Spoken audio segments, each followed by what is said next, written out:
Praise the Lord. യെശയ്യാ പ്രവാചകൻ്റെ പുസ്തകം 34-ാം അധ്യായം അതിൻ്റെ 1 മുതൽ 17 വരെയുള്ളതായ വേദവാക്യങ്ങൾ. ജാതികളെ അടുത്തു വന്ന് കേൾപ്പീൻ, വംശങ്ങളെ ശ്രദ്ധ തരുവീൻ. ഭൂമിയും അതിൻ്റെ നിറവും ഭൂതലവും അതിൽ മുളയ്ക്കുന്നതൊക്കെയും കേൾക്കട്ടെ. യഹോവയ്ക്ക് സകല ജാതികളോടും കോപവും അവരുടെ സർവ്വസൈന്യത്തോടും ക്രോധവുമുണ്ട്. അവനവരെ ശബ്ദാർപ്പിതമായി കൊലയ്ക്ക് ഏൽപ്പിച്ചിരിക്കുന്നു. അവരുടെ ഹതന്മാരെ എറിഞ്ഞുകളയും. അവരുടെ ശവങ്ങളിൽ നിന്ന് നാറ്റം പുറപ്പെടും. അവരുടെ രക്തം കൊണ്ട് മലകൾ ഒഴുകിപ്പോകും. ആകാശത്തിലെ സൈന്യമെല്ലാം അലിഞ്ഞു പോകും.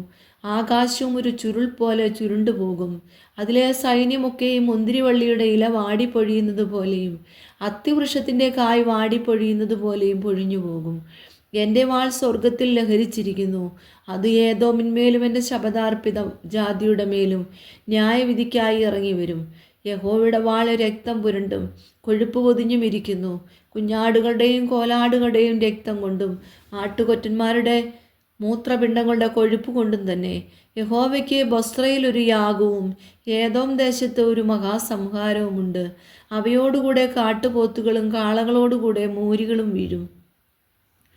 അവരുടെ ദേശം രക്തം കുടിച്ച് ലഹരി പിടിക്കും.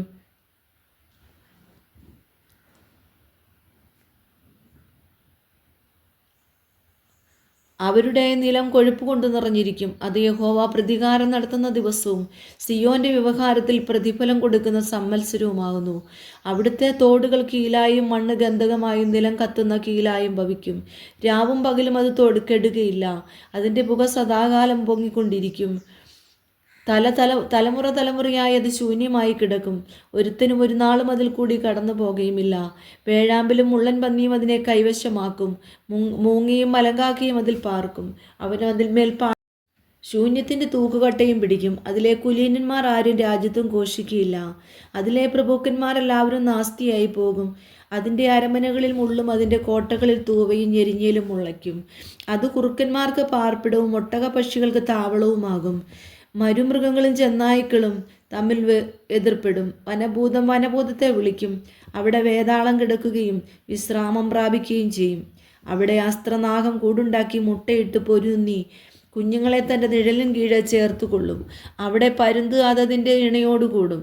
യഹോവയുടെ പുസ്തകത്തിൽ അന്വേഷിച്ച് വായിച്ചു നോക്കുവീൻ. അവയിലൊന്നും കാണാതിരിക്കുകയില്ല, ഒന്നിനും ഇണയില്ലാതിരിക്കുകയുമില്ല.